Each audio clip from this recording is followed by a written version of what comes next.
I have to admit, so being an athlete my whole life, even to this day, like if somebody throws a challenge at me, like that could be a professional athlete that comes through the door 25 and throws a challenge at me, I'm going to accept it. That's been my personality trait my whole life. Like I'm not backing away from anything. If anybody throws a challenge out, even if it's seemingly impossible, I take it. That's what's in my DNA. Some people don't have that. That's fine. It doesn't necessarily make me better or worse than anybody else. I just like that kind of challenge, what seems to be insurmountable odds. That's always been something that I liked. The super duper underdog. Let me go up against somebody who, quote unquote, is supposed to be more skilled and better than me, and let me see if I can do it. Like today, honest to God, I think today I can go out there and play in the NFL. Can I? Probably not. But do I think in my brain? Yeah, probably. I think I can. Sure. I mean, it's crazy. But I think that's what folks like myself think, right?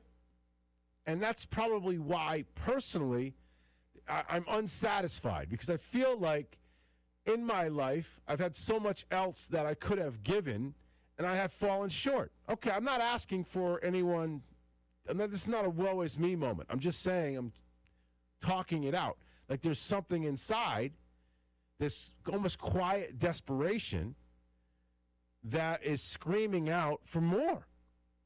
And I'm sure there are people out there listening to me right now have that feeling. And even though I'm on the radio every day, right? I'm on the radio every day. Been on the radio every day for 20 years. Whoa. I'm going to play you something just really quick. Because I absorb all this negative energy a lot.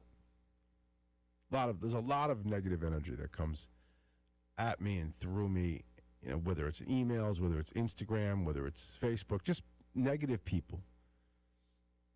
People who go out of their way. This is what bothers me most about the anonymity of social media. Like there's nobody to confront. You can't face your foe on social media.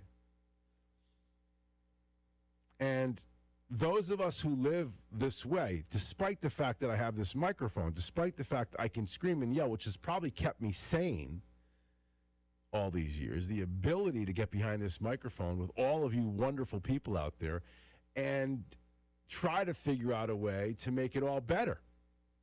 And in doing so, you're taking all these slings and arrows. And of course, 20 years of slings and arrows, I'm used to it. I'm fine. I got the thick skin, but still internally, it's very frustrating. And sometimes there's an anger that's building because I believe I should have taken a different path. There's a warrior mentality inside of me that was never tapped to its fullest, if that makes sense. And I think about all that I've left behind because of that. There's a lot of regret. And I'm going to be honest with you, I have no idea where all of this is coming from today. This is definitely me on the couch. You are my therapist, because this was not the intent of this opening. But as I think about it, I feel that frustration, that path. And that's why even at this later stage in my life, I'm searching for something, not something bigger than this, but something else. That makes sense. The right word. I'll play this quote because this. The most terrifying force of death comes from the hands of men who wanted to be left alone. They try so very hard to mind their own business and provide for themselves and those they love. They resist every impulse to fight back, knowing the forced and permanent change of life that will come from it. They know that the moment they fight back, their lives as they have lived them are over. The moment the men who wanted to be left alone are forced to fight back, it is a form of suicide. They are literally killing off who they used to be, which is why, when forced to take up violence, these men who wanted to be left alone fight with an unholy vengeance against those who murdered their former lives. They fight with raw hate and a drive that cannot be fathomed by those who are merely play acting at politics and terror. True terror will arrive at these people's door, and they will cry, scream, and beg for mercy, but it will fall upon the deaf ears of the men who just wanted to be left alone.